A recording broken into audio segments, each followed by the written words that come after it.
Welcome to the Texas Values Report. This is Jonathan Sines, president of Texas Values. Great to be with you on another glorious week in the state of Texas. Ladies and gentlemen, it's Constitution Day. Really excited to talk about some of those issues and some things that are going on around the state of Texas.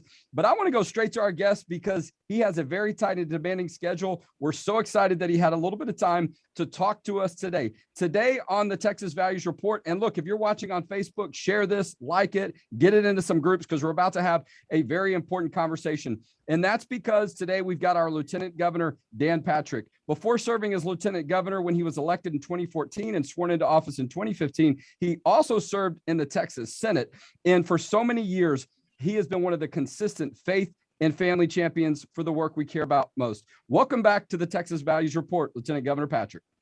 It's great to be with you, Jonathan, and it is a full day, but always happy to be with you. As an unashamed Christian, not afraid to speak what they believe in their heart and stand up for what we believe. And I think, Jonathan, that's what Texas Values is all about. You are a large group of people around the state and around the country as well, but focused on Texas. You're unashamedly willing to stand up for what you believe and fight for what you believe. And we need that in this country today more than ever.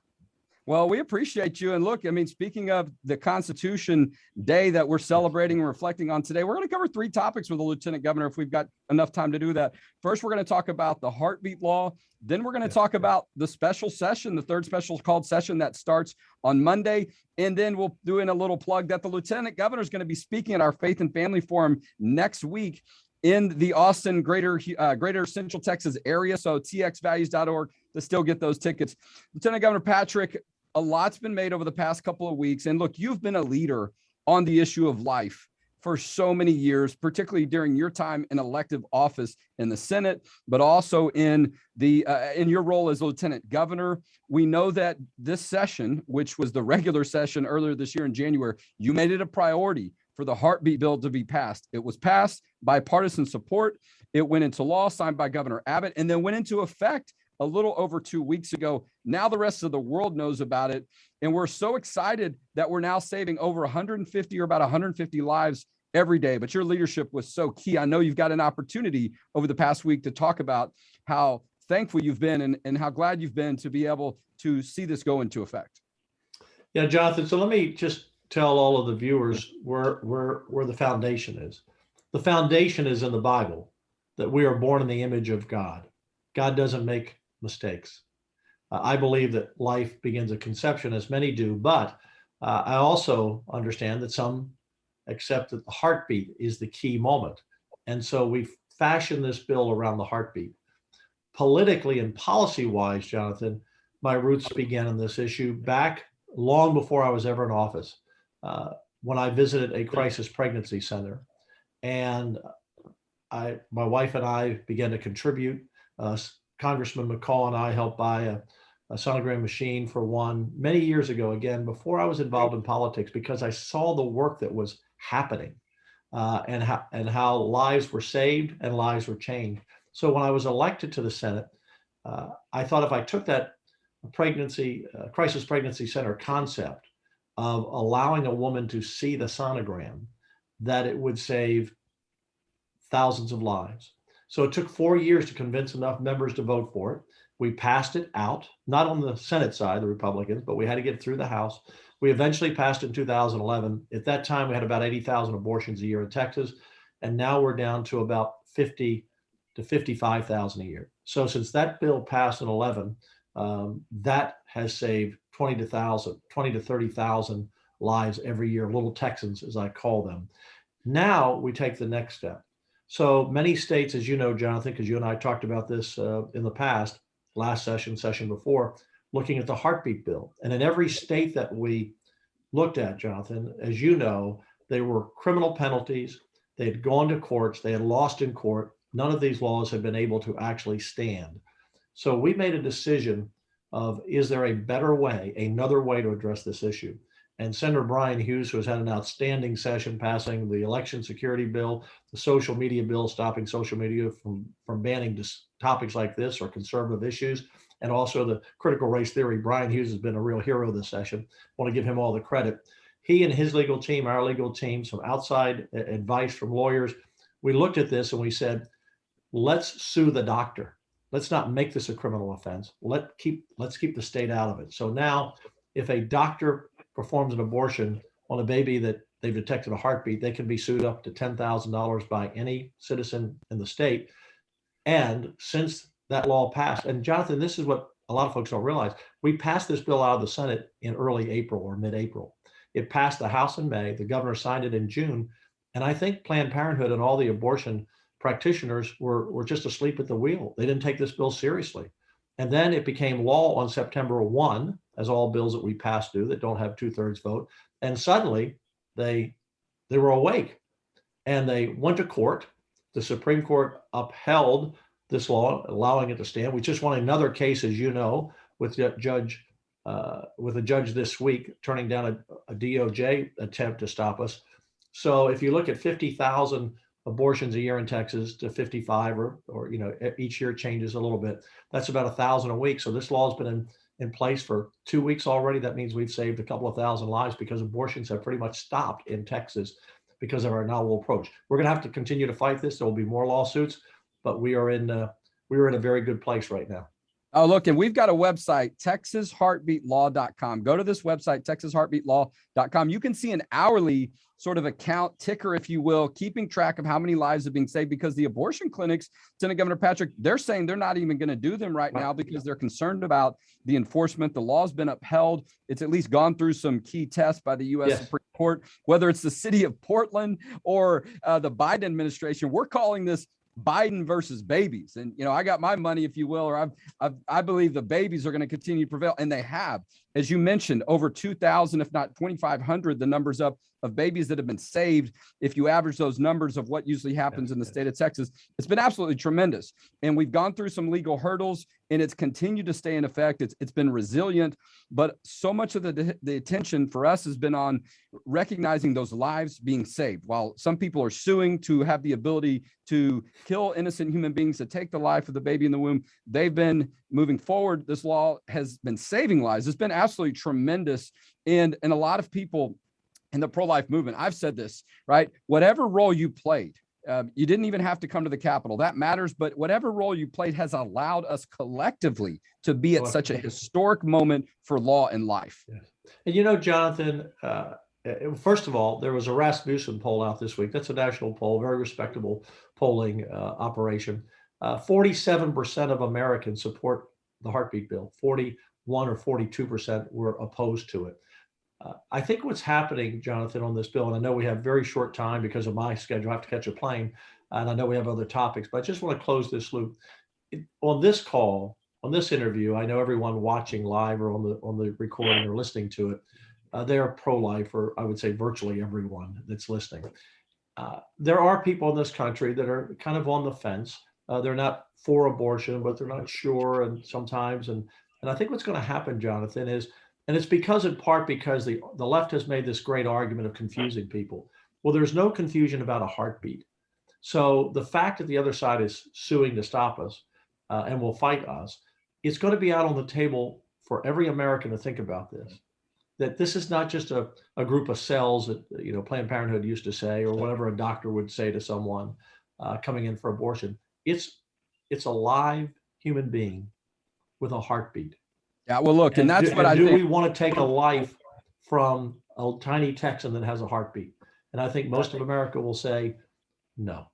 Yeah, look, it's a universal indicator of life. I think it connects with people. Yes. It's easy for them to understand. Your leadership was so key for this bill moving forward and then ultimately coming into law. I want to try to hit two more topics if we can squeeze them in. You've got more business to do. The special session starts on Monday. A key issue we are going to work on is the Save Women's Sports issue. I know you've prioritized that as well. Senator Charles Perry, Senate Bill 3, he's going to be carrying that.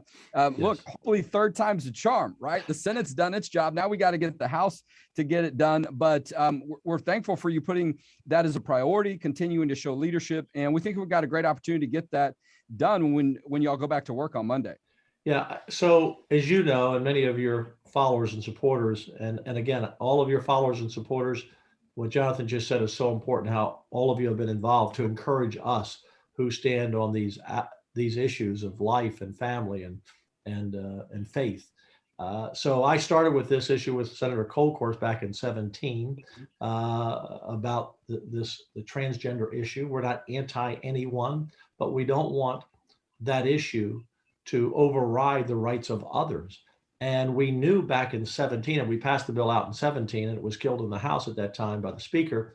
But we knew then that this was going to be a major issue of transgender, taking transgender individuals, taking opportunities away from girls and women in sports, taking scholarships away, taking their records away that they set years ago that will be changed by young men or playing sports. And so we passed this bill 3 times. Senator Perry's carrying it, done a fabulous job. It's gone to education 3 times in the House or 2 times in the House. They weren't there for one session. We still passed it when they were, in Washington. We did our job. And even though we passed that bill over, it's gone to education that has a education chair who's a Democrat. He let it out once, but it didn't get to the floor. And then he didn't let it out the last time. I hope that the House, when we send this bill over again, will send it to a committee where it can get passed out and it gets to the floor, because I feel totally confident that every Republican will vote for it. There are 83 Republicans. You need 76 to pass it. And we just need to get it out. And yeah, look, this is very important. I couldn't agree with you more than Senate Governor Patrick. The Save Women's Sports Bill cannot go to the Public Education Committee in the House again. I mean, that's where it's gone to die. And even though it came out of committee once, it really was wounded in a lot of ways. It was wounded. It was late. So that's what our call is for our supporters. I know you're about to have to scoot out. One last thing. Yes. We're excited about, you're going to be at our Faith, Family, and Freedom Forum. This is the 4th year in a row we've had this annual event. It's at Great Hills Baptist Church. I'll go ahead and tell everybody now, you're speaking on Saturday. It's a 2-day event. We're super excited about it. We're looking forward to seeing you next week. You always have great things to say, inspiring things to say. And we're having this event at a church. Let freedom ring. Let freedom ring. And, today is, and I know this will be replayed a few other days live right now. Today is Constitution Day. And it was signed this day on September 17th, 1787. And we know that our founding fathers talked about life. And that's where we are today, protecting lives. In the Roe v. Wade, I'll just close with this back on the life issue, Jonathan. A lot of people don't know this, but in Roe v. Wade, the Supreme Court actually said that each state has a legitimate interest in the potentiality of protecting life. So what we did in the heartbeat bill, the Supreme Court has already said we have that right to protect life. And I just think about a little Texan with a heartbeat that, as your numbers indicate, over 2,000 have already been saved since this law was allowed to stay on the Supreme Court. This is a great day to celebrate the Constitution. It's a great day to celebrate life. And it's a great day to give praise to our Lord and Savior for giving this great opportunity and blessing to serve him and to serve the state of Texas, whether it's in your role as a viewer, a supporter of Texas values, in Jonathan's role, his staff, in my role. I consider it a great blessing and opportunity, and I'm privileged to serve. And thank you. God bless, and we'll see you next week. That's so kind of you to say that, Lieutenant Governor Patrick. txvalues.org. Go to our website. You can see Lieutenant Governor Patrick in person at our event next Saturday. It's going to sell out. It sells out every year, so don't wait. Get your tickets now. Lieutenant Governor Patrick, I'm just going to close this saying, look, the friendship that you and I have had over the years, the ability to work together has meant so much to me, to our organization. And we're so thankful that you continue to set the standard when it comes to religious liberty, when it comes to life, and definitely protecting and supporting our Constitution. So God bless you, sir. Travel safe, and we'll look forward to seeing you next week. Thank you. God bless. What a blessing to have Lieutenant Governor Patrick. I know he's got to go. He's got a plane he's catching. Talk about a busy schedule. I'm sure he keeps, as I mentioned, the 3rd special session starting on Monday. And, I just want to reflect just for a minute, and people have different views politically, and, and not everyone's in the role that I'm in where you interact with individuals on a regular basis.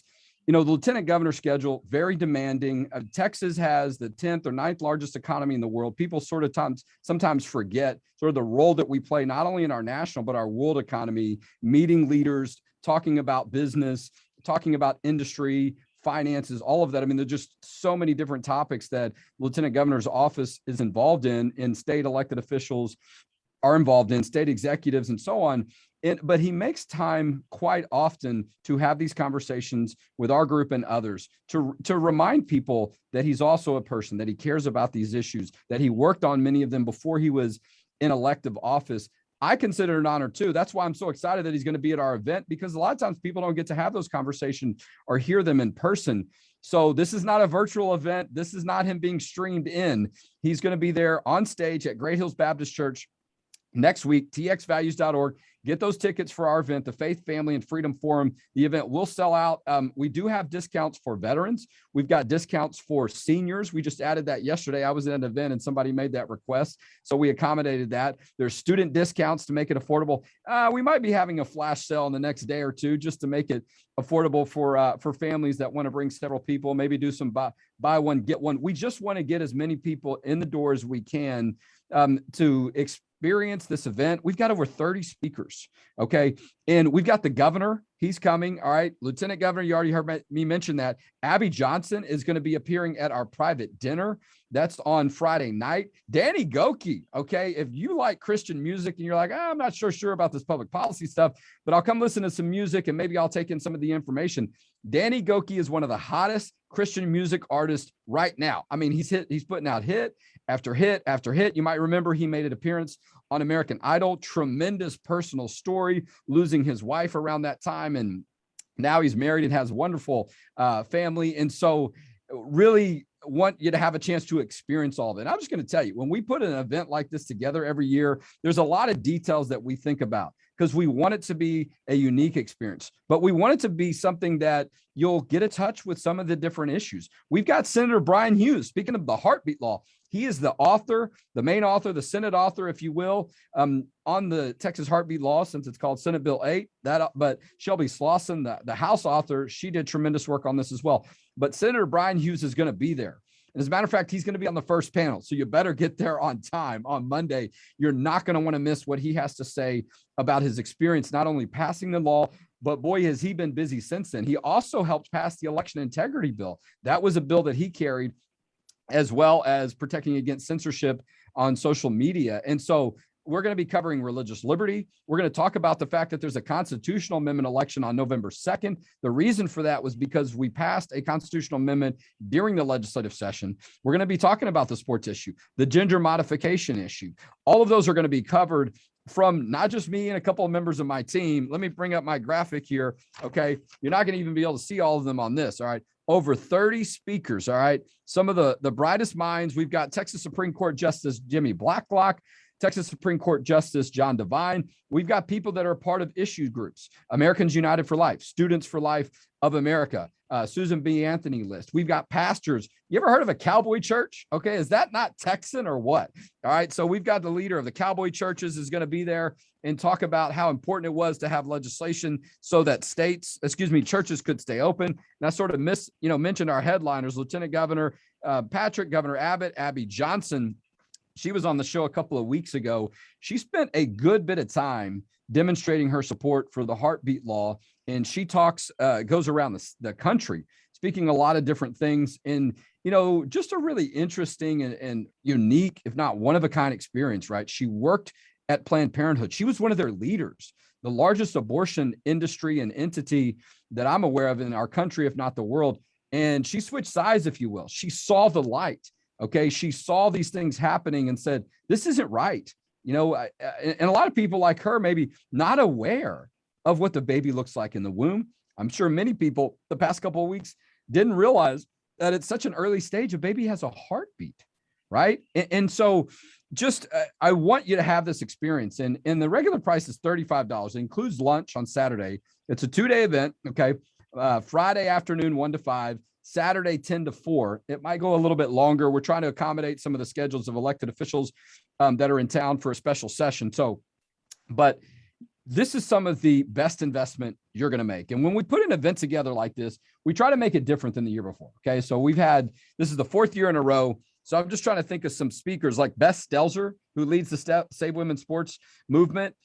She's been all over the country. You want to know what's really going on that issue? She's going to tell you. This is our first time speaking at our event. We're bringing an old friend back, Nicole Hudgens, who now works for Family Policy Alliance, was with Texas Values for many years. She was with the Trump administration for about a year or so. She's coming back. Arena Grossu, who is now part of the Texas Values team, helping with strategic communications and some of our policy work. Worked with FRC. She also was a part of the Trump administration team. She's going to be there speaking too and helping us with some other things that are going on with the event. We've got a couple of members of Congress. Kevin Brady, who I don't think is running for re-election, so get a chance to see him before he's out of office. Great friend for religious liberty and pro-life issues. Louis Gohmert is going to be there. All right, so Congressman Gohmert, I haven't seen him in person in a while. That's going to be fun. I'm just looking over some of the list of our speakers. Just so many great names. Our good friend Tim Lambert from Texas Homeschool Coalition. What's been going on with homeschooling? You can imagine the past year and a half, their numbers have been through the roof with so many people doing that. Pastor Charles Flowers and a number of different elected officials. You're going to want to be there and have this experience in person. We're going to have some great information and tools and resources for you to take to share with other people so they can find out what's going on these issues. Let me talk about a couple of other things, okay? I mentioned with Lieutenant Governor, special session starts on Monday. This is the third special session, okay? And a lot's gotten done during those sessions, but one thing that still hasn't happened is the Save Women's Sports issue. And the testimony and the need and the concern and problem just continues to get demonstrated so much stronger every hearing that we have on this issue. And if you didn't see the last one in the House, boy, it was an all-nighter, okay? And I'm not exaggerating. But you continue to see more people on our side, so to speak, that show up because biological boys should not be playing in women's sports, particularly at the high school level, in a situation where they're taking spots away from female athletes, and many of them looking for those opportunities to go to college and to have that scholarship or have that admission, that opportunity. And there's many cases. We're seeing the cases start to add up in the state of Texas. A representative from UIL was there and testified. This is the university interscholastic lead, the entity that sort of oversees high school and middle school public sports in the state of Texas. They continue to get more and more calls and emails about trying to figure out what's going on with people's birth certificates, how to navigate these issues.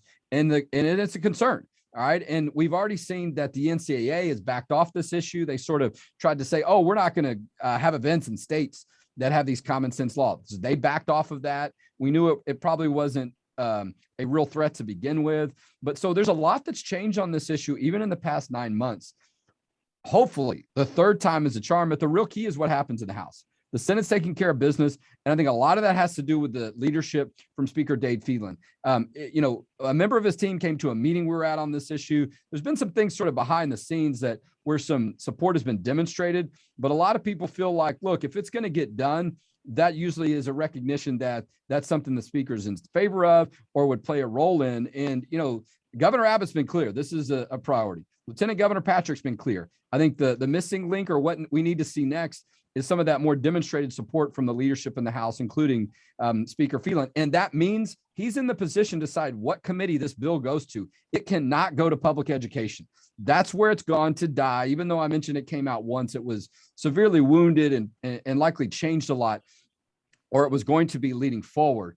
We really think this bill has got to go to another committee, and there are plenty others to choose from. And so there's an action alert we put out on that if you want to take a look at it. I want to just finish here on a little bit on Constitution Day. We've done some work with the State Board of Education to make sure that's taught in public schools. If they're not talking about it today, send us an email. That should be happening in your public schools. Sometimes they'll designate another opportunity, but let us know because that is a part of the State Board of Education policy, something we worked on. And all these issues we're talking about, religious freedom, life, they all relate to the Constitution and what it does and does not protect. It does not say that there's a right to an abortion. That's nowhere in the U.S. Constitution. The notion and the concept of separation of church and state, those words are not in the U.S. Constitution. As a matter of fact, I remember fighting a battle at the State Board of Education where the ACLU fought against an effort for public school students to just be taught the first words of the First Amendment. The words themselves are enough. They're already a threat to some people when they shouldn't be. It's all about liberty. But again, just about a week left. The Faith, Family, and Freedom Forum. You're going to want to be at this event, hear from some of the experts, hear from some of the true stories of the things that have been happening, the policy discussions. When we look at being in a church, we're reminded a year or so ago, could we stay open? Some states just finished fighting those battles. Hear from some of those people and what freedom has meant with their church continuing to be open and the government not being able to tell them what to do. Look, I'm just going to tell y'all, in the past couple of weeks, preparing for this event, going through all of the discussions about the heartbeat law, it's been a lot of work. It's been emotional and stressful at times.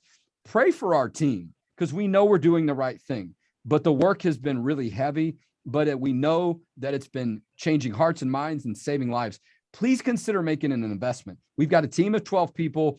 We do have to pay people to do this work so they can pay their own bills and take care of their families, but they care about what they're doing. And that allows us to have a budget of about 1.7 million every year, but we count on you like we do every year. Go to txvalues.org, make that tax deductible donation today, and you'll help us protect faith, family, and freedom in Texas. And we'll talk to you next week on the Texas Values Report.